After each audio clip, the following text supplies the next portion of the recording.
El Salvador, a country in the midst of a state crackdown on Central American criminal gangs, will hold presidential elections in February. The man behind the crackdown is President Nayib Bukele.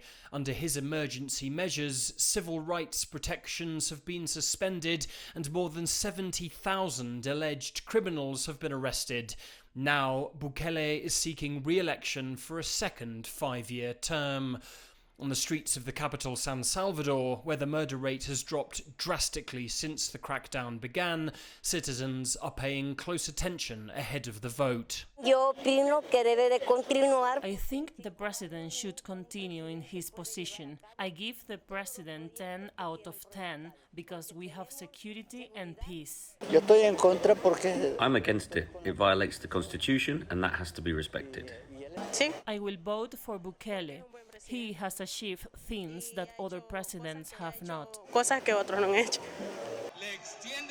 Bukele stepped down from his presidency on December 1st in order to campaign for re-election ahead of the February 4th vote. According to El Salvador's constitution, a sitting president should not be able to seek re-election. However, a 2021 Supreme Court ruling paved the way for Bukele to run for one additional term. Fidel Nieto is a political analyst in El Salvador who has watched the run-up to the election with interest. Countries' constitutions are applied differently according to their interests and state structure. And many people in El Salvador believe that the only institution that can give a valid verdict is the Supreme Court. Should Bukele be successful in his bid, Nieto says more constitutional changes may be ahead for El Salvador.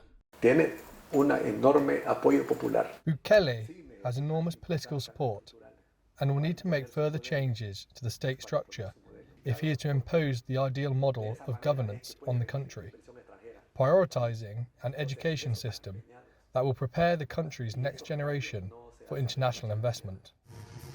Opinion polls show there is overwhelming support among Salvadorans for another Bukele term, which may now mean further transformations in Central America's smallest country.